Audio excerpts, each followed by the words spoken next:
full deal. Yes. You had a video that you took in your classroom. Right. You're a kindergarten teacher Yep. at Grays Elementary. Yeah, Grays Grays Creek. Grays Creek Elementary in Denham Springs, Louisiana. Mm-hmm. And how many kids do you have in your I class? have 20 kids. Exactly 20? 20, yeah. 20. 5-year-olds. 25-year-olds. Are they all like? So they have to be 5 before September 31st. Yeah, September 31st, and like to get into kindergarten, obviously. Yeah. And then you have some like that are a little older, obviously. Like, So you got like kids that are being held back, or you got Right, like yeah. 6-year-olds. in right, there. so you have like that, obviously, but for the most part, they're 5 or 6. Yeah. Ish. And a lot of them turn 6 like Throughout the year. Right, throughout the Yeah. year. Yeah. So, but they're like the prime age to do whatever it is Okay. like that you want to like teach them. Like Yeah. this is it. Like they are like they're gonna learn anything you teach them faster than you can possibly imagine. It's insane. Yeah. So Carson, my little girl, is 7. Right. Yeah. She's 7, Yeah, right? she's Okay. 7. 2000, okay. All right. So yeah, she's 2012. She was born. October just passed, so she's 7. Cable turned 6, and so my son Cable is, Right. being his aunt. He's in kindergarten, and having Carson just kind of get Right, through getting that, out- yeah, getting out of that that. stage. The kindergarten space is an age that I'm super familiar with, more Right. familiar with than I'd like to be. Right. And then you have one coming up. Yes. That's gonna be going into kindergarten. That's right. Colin's So- going to start pre-K next year at Lewis Vincent, and then kindergarten.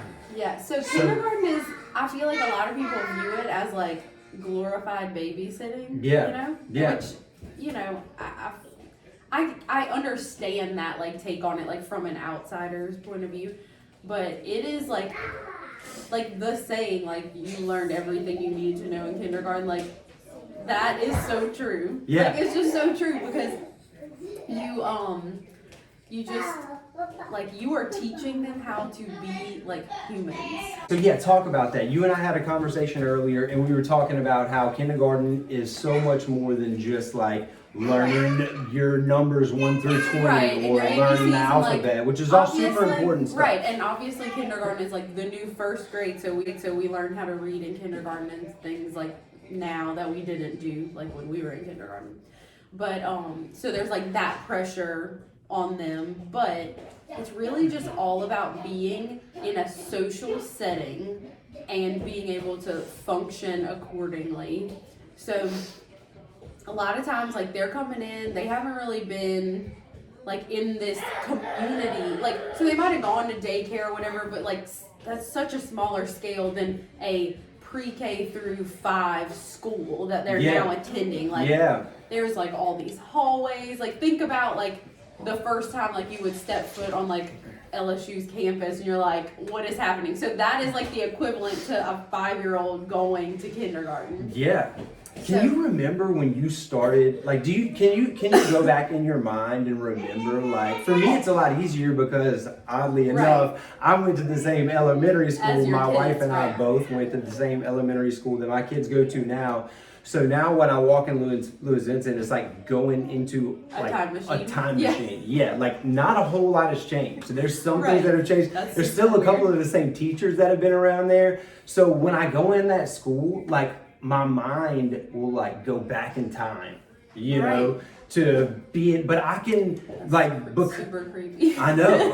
And so, but because of that, because they're in the same school that I went to, when I go in there, it was like what you and I were talking about earlier about when you're playing with the kids and Yeah. like you have this like time Yeah. warp that You're goes like, back. wait Oh a my second, God. my parents did My this. dad did this same exact I'm thing with turning me. into my parents. Yes, I know, right? That, which is like, dude, I mean, that's Yeah. freaky. And then you like go off and they're like, oh, I'm old now. Yeah, Like, like when what? did Where is the adult in the room? Oh, Yeah. wait, that's me. Oh crap, that's me now. Like, oh, I'm responsible. Yeah, and then that realization that like I remember the first time I realized that concept, like it was something just like random. Some kid called me sir or something, and I was like, oh my god, there's nobody. Who's watching over? Like, who's getting control of all this? Who's in charge? Yeah, and then you see these guys on like C-SPAN or whatever, and there's like old gray hair guys, like they don't know anything more than I know. Like it's just like this crazy it is realization. But coming back, you know, I can remember because of that. Like I can remember pretty well, like some of the emotions and the feelings. So real, you know, like those emotions to those kids are real. Like Yeah. this is like this is their life. They're like, this is my life.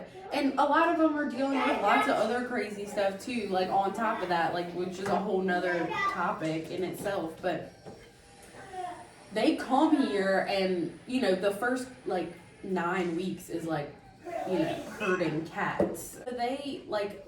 They come in and I'm telling you, like everything from like opening a carton of milk to holding a pencil, like you're teaching these kids. So you're getting like really down to the nitty gritty here. Yeah, like starting at Yeah.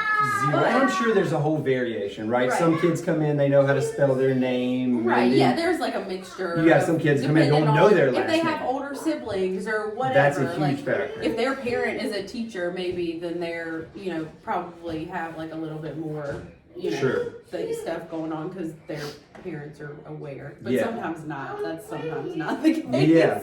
But some of the different things y'all talked about doing is we had gotten more on the like emotional Yeah. Emotional. education side, Yeah, right? so like how like these kids have to learn how to deal with like they've dealt with feelings at home, Yeah. but they have to deal with feelings that occur in social settings. So obviously like you don't deal with things the same in public as you do at home with your parents or your siblings. So it's like all of this is like coming to like fruition for them. Like this is the first time they're having to deal with these emotions in a social setting with people that they are not like extremely familiar with. So our job as kindergarten teachers is to play into those situations, like stop and say like it's okay, you know, that you're feeling the way that you feel, but like you can't just like hit someone or like you can't just punch people in the face. Like that's not socially acceptable in Right. the world. And it seems But how like do these you are cope common with that? sense How do you things, cope with right? that? But Yeah. I mean, to a 5-year-old, To a that is 5-year-old, first like- social setting. Right, and like maybe that's okay at home too. Like maybe roughhousing, you know, like is appropriate at home. It usually is. Like that's not a bad thing. Figuring out like how to, I don't know, like address these kids and make them not feel like their feelings are wrong, but that they have to, you know, handle things a certain way. It's just like this whole like side of learning that the public does not see. Like, and even though they went to kindergarten and they like had teachers who like helped them through these things, because parents can't as much because they're not with them in these group social That's right. settings. So like it really is up to your teachers, like your kindergarten teachers, your pre-K, first grade. Go feed one. So I do feel like kindergarten teachers in that respect don't tend to get a lot of like they don't. But it's Do you feel really, it's- trained? Like, do right. you feel like you were trained like through school? Absolutely not. Really? For No. like emotional No, definitely education? not. Definitely not. I do think it's something that like just maybe comes naturally to people, and it's unfortunate because you do have teachers that go into the teaching profession because like, you know, sometimes it can be categorized as like an easy like whatever, like you go to school for 4 years and you instantly have a job. Yeah. But that's where you get people who aren't ready maybe to take on kindergarten Yeah. and or any grade level for that matter, but because they each come with their each stage of kids' lives, like they go through, like in 5th grade it's a whole nother set of social like things that they're trying to figure out. Yeah. So teachers really just have this like insane job of like being like not like before we can even talk about like math and reading and stuff, it's like we have to make sure that they like are functioning humans. Yeah, like they're not going to just pee on themselves Right. in the Or, classroom. and sadly enough, like that they've eaten, because we know that like if you haven't fueled your body, you're not doing anything. Yeah. Like you are not doing anything, and working at a low income school, that's not always like a given. Like Right. that Somebody kid can't- showed up with Right. that's what was well fed the so night like before you're and trying to well like fed that morning. assess. Yeah. It's like you're a doctor with 20 patients and you're trying to assess them all at the same time, and there's just one of you. And you're trying to like make all these things happen. Also make them understand that they don't like not everyone's gonna get the same thing from me. Yeah, kids. Right. Each kid Yeah. is not. Yeah. So we do this whole like bit at the beginning of the school year where they get to like make up like a scenario, like they fell on the playground and hurt whatever. So they come up to me and they're like, I fell and hurt my ankle, and I put a Band-Aid on their hand. And then the next person comes up and they're like, I like bumped my head and I put a Band-Aid on their hand. Like so I give them all the Band-Aids, same Band-Aid right, on their hand. And yeah. I'm like, did I fix your problem? Yeah. And they're like, no. Like I said that I hurt my ankle and you put a Band-Aid on my hand, Yeah. because they're all looking at me like I'm But crazy. it's weird, like they'll stop crying, right? Like if you like, Yeah, I they think will. it's the attention, It is right? the They want to be attention, acknowledged. Cable's big on that. Right, but my goal there is to tell them, like, if I give everybody the same thing, I'm not helping you. Yeah. So that's like my way of explaining to them, like, just because this friend might have like a fidget or a kick band and you get to, you know, wear the noise canceling headphones or whatever, like, I'm gonna give you what you need. Yeah. I'm not gonna give everybody the same thing, which is a super hard concept for 5-year-olds to grasp. But they can do it, like they do. Yeah. Grasp it, and which is like magical. Well, there's a couple of hot button issues with like kids, especially in that age, but even before and then even going after like the Right. kindergarten age. But like a couple that we had talked about earlier that I think are super crucial is one, just being multilingual, right? With Right. all the Hispanics, Yes. that is, you know, like that's a reality. Yeah, you that know? is a reality. I mean, I deal just in my field. I deal Yeah, with. like you're constantly learning Spanish. I have to. You Yeah. have to. There's just so many people, and it's important. Like Right. in you know something that I've found about you know in the adult world about speaking different languages is that you learn really quickly. Like guys that don't speak English well, but Right. they want to speak it. Yes. You know, like I'm always super eager to help them. Right. You know, they're like, Yeah. hey, and they'll call out the name for whatever the Spanish name Right, for right. hammer is, right? And I'm like, Right. and he'll show it to me. He's You're like, like, what you call it? I'm like, hammer. Hammer. Yeah. But I'll do the same thing, you know what I'm saying? Like, I'm like, how do you say, like, whatever, something as simple as how you doing? Right. You know, Right. como estás? Right. You know, bien, like pleasantries and stuff like that. And because I will stop and take the time to be like, hey man, how do you say, you know, whatever? Yeah. They're like super eager to help you. You know what I mean? To Right. take some time to show you And how like to learn. being an American, like you're gonna come across that. It's not like if you're gonna encounter like needing to know another language, it's just like when. Like you're going to. I mean, my kids in my class encounter it already, and they're 5. Yeah. So, but. Well, let's do that. We'll dive into that first because I think like communication and the expression of your thoughts, your ideas, and then most importantly, like emotional education, Right. which can be like emotional communication, right? Right. Like how to first identify what sort of what you're emotions feeling. you're having. Also identify what your friend is feeling. Like, because you can't just be like, you know, like you have to read people. Yeah. That's like a skill. Right. Like, that, Most you develop over Yeah. time. Most 5-year-olds aren't like Right. super like right, like have they're their, not really understanding why their friend is not feeling like going on the slide. Yeah. They're just like, what up? Yeah. Like, And so at your school do you have any you have Chinese kids? no, I don't. I do teach Chinese online, but Okay, that's I right. don't have any. So we have like Hispanic, like Spanish speaking, and then we have obviously deaf. Yeah. So but I feel like ASL, American Sign Language, is like can be used for more than it is already used for. Like, it can be used to bridge the gap between any language. Yeah. Because here's why. So when I teach online to students that their first language is Mandarin, I use what they call, what the online ESL world universe calls TPR, which is total physical response. So it's very similar to a lot of things in ASL, and because I do know a lot of ASL, I will mostly use signs to teach. So if you can get, because think about it, when you're trying to communicate with someone who speaks Spanish, you're like pointing to stuff, you're gesturing.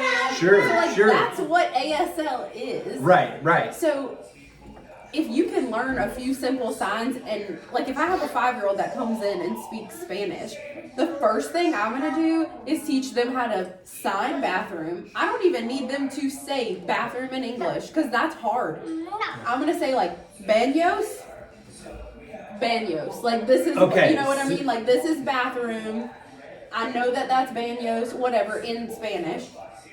So I'm going to teach them more. I'm going to teach them thank you, please, help. I'm going to teach them help in sign language, because it's so much easier to pick up on than another verbal language. Yes. So because it's very now I'm using a language to bridge the gap between two languages, which is magical. Yes. And I feel it's almost like a neutral zone, right? Like if everybody, because it's not a verbal language, it is a physical language. Right, which it seems like that would be way more universal, right? Like what's the sign for more? More. Yeah. What's eat? Okay, so eat, like help. Right. Yeah, so just a couple of like real basic things. Right. And some are like pretty self-explanatory, right? Like when kid goes like this, it doesn't take all done, you know, like. So, obviously sign language is not like universal American Sign Language, because we talked about like counting in ASL versus counting in, I don't even know what they call it, but like the European version. Like obviously they speak English, but they sign their numbers differently. Okay. So, in different languages, so like you're saying Hispanic kids would sign their languages, their numbers different? I am not like, that is one thing that I like don't have a lot of knowledge of right now. I just know that there are different versions of sign language. Okay. So it's not like a universal thing. Yes. But as far as like here in America, it's just one. Yeah. So great, can have that. Anyways. Well, I love the concept, and I love because primitive is not the right word to use when I'm talking about sign language, because it's not primitive. But there's like a couple of things that are easier. Okay. I feel like it's more translatable across all cultures. Right. No matter what your language because is. It's physical. You're physical. You're like, you can, because here's the thing is like, in sign language, I'm trying to think of the wording, but like directional signs, like this is give. So I'm like giving it to you, or I'm giving it to you, or I'm like giving it to all of you.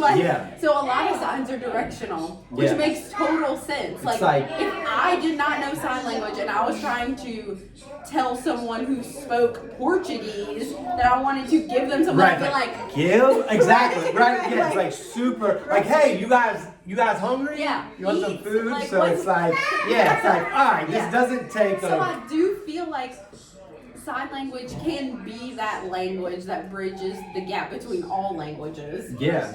Well, it just seems like it would expedite the learning process. Like, especially at that age in kindergarten. Right? Like, if you just got everybody on board with a certain amount of sign language, enough to get them through. And then by using visual stuff, which I know that you do, right? Like, a picture of a chicken. Right, like this is a chicken. What's this? Is it? What do you know what the sign language? Yeah, this is it. Chicken. So it's like here it is. It's pecking like right. Yeah, right. Chicken. Yes. So, but also like my kids are super badass because they can read words. So like you can write cat on the board and they're like cat, cat. But I can also go and they're like cat. Yeah. And I'm like, you're awesome. Yeah.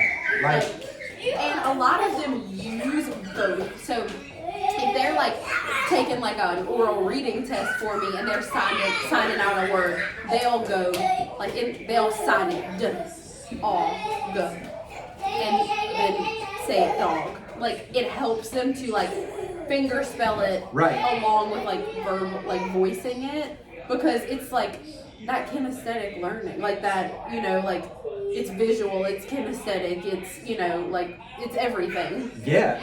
And so they just like get it like so much faster, and not all of them sign it like while they sound things out, but also like a B in sign language and a D. Okay, well when you're reading and you're 5, a B and a D look the same. Right. So it helps them to associate that B with this and a D with this because that's different. Right. Whereas, to where when you see it written down, it's like, ah, is it this way, is it that way? You're like, which one is this? But for some reason, like, it clicks in their head better, like, yeah. with the, you know, with the signs. Well, there's some interesting little tidbits in sign language that you and I talked about recently that I thought were super interesting. So, you have a deaf child that's in your class this year. This is your first year.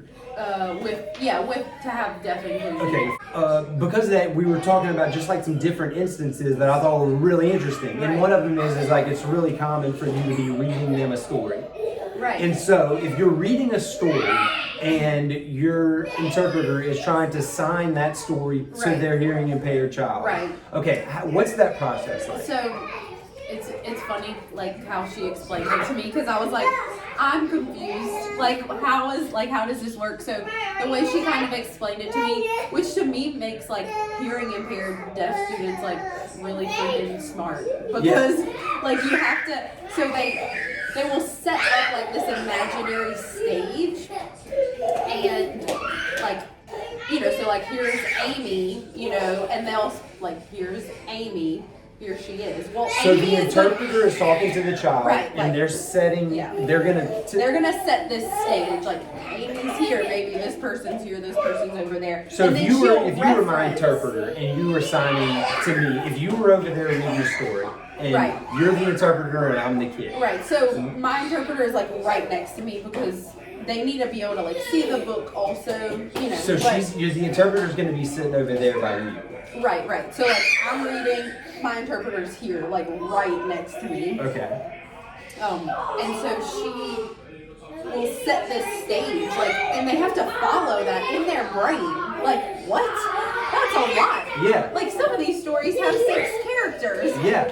And then you're just like referencing like these characters, like here's Bob and John and Amy, and you're like pointing, like, so you wouldn't like finger spell that every time. You would just like know that here's John, like, don't you see him? Right. Yeah, like, don't you see John clearly? Right there, little Johnny. So my interpreter's great, and she explains like things like that just make it click in your head. Like she's like, you know, like the sign for learn, and she's like you're putting it in your brain. I'm like, that makes total sense. It makes like total sense. It's just like jujitsu when they're like, move your finger a little to the left and you're out, and you're like, why did I think of that? Yeah. So that I thought was like a really interesting tidbit, right? Yes. That like when you're reading a story, it seems like super complex ideas, right? That like you're reading a story, they're trying to communicate this to a hearing impaired child, and so they'll set an imaginary stage, basically. All these characters, you have to follow it. Multi-characters in different stages, right? But these kids, like she fully grasps. The best part is like my hearing kids can now not only focus on me, but focus on her. It's like super weird, because you think about this deaf child is not only having to look at the interpreter, but also me. Yeah. You know what I mean? Because I'm holding the book. Right. And I'm voicing. So she's having to do a lot of work. Like, that's a lot of work. Yeah, she's looking at you, looking at the... Right. And like, ASL ASL is fast. Like it's not slow. Like they sign incredibly fast. Like if you've ever had a deaf person sign to you, you're like, what? And so this little Yeah. girl that's in your kindergarten class, like she can Right. throw And it out look, like she's chucking up. well, gang signs. they're working on it. But like at this point in the year, like most of my kids can like dually focus on me and my interpreter. Like Which that's another that's really important insane. skill. Yeah, that they how can. their brain is doing so many things at one time. Yeah. Like their brain is like in a like high intensity workout session, like constantly all day. Like So I was thinking about this after you and I got off the phone earlier. So like, what do you think it would be like if you tried to implement this in a classroom that didn't have a hearing impaired child? Like, would you think that would be a smart route to go? I do. Especially if you had, like, let's say you didn't have anybody hearing impaired, but you had like 2 kids that only spoke Chinese, 3 Right. kids that only spoke Spanish, and just obviously, being in America, they're gonna have to learn English. Right. But as a way to get started, Yes, like out the gate. absolutely. Communication is the key. So Gray, Yeah. my son, he has a speech delay. So and I like get a lot of flack for signing to him. They're like, he's not deaf, whatever. Yes. So I tend to not care what other people say, but here's the thing is, he has a speech delay, but because he can sign, he does not have a cognitive delay. Because think about all the things that happen in your brain when you're having a conversation. He's okay. And so all these things that are firing off when you're having a conversation, like you're processing what the other person saying, like you have to respond and all of this. Okay, if I deprived him of that communication, Yeah. he would not cognitively be where he needed to be. Like he would have a cognitive delay. Right. But because he can communicate via sign, eat, please, Yeah. which is magical that Right. he can put those 3 things together. Yeah, but he does that. Yeah. And Which is great. Grace, how old now? He's almost 2. Okay, so he's almost, so he's not even 2 years old, and he can say, eat Yeah, more eat, please. Hey, that's awesome. Sweet. Like, That's awesome. And so it's just great, like, because I can have open, like, 2-year-old style dialect with my kid. Yeah. Without his speech delay affecting more than just that, his speech. Yeah. So, I know a lot of speech pathologists that use sign language. Really? Yeah, like That doesn't and, surprise like, you me. don't have to know everything. Like you just need to know some basics. Right. Like I would like to be fluent in ASL. Yeah. But like to sign some English words is like not, you can learn them very quickly and like just be so helpful like to anyone in the education world, like to be able to bridge those gaps. Like because technically ASL like is not the same. Like you wouldn't say like I went to Walmart. You would say like Walmart went.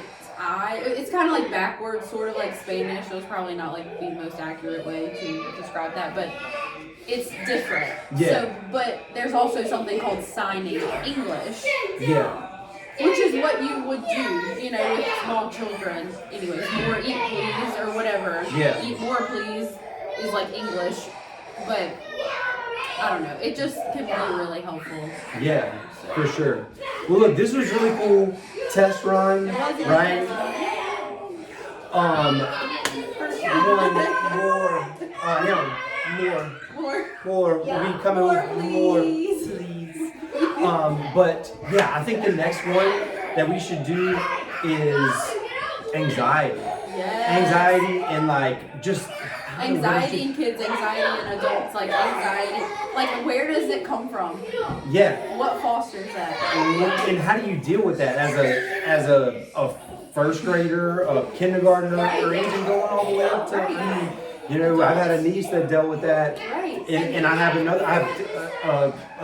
2 nieces that both deal with that same issue where it's like it's crippling. Right, and if you are just experiencing it maybe like as an adult, like how do you reprogram What's your that? brain at that point? Yeah. So. Yeah. Awesome. All right. This is great. Love y'all. Mwah. 30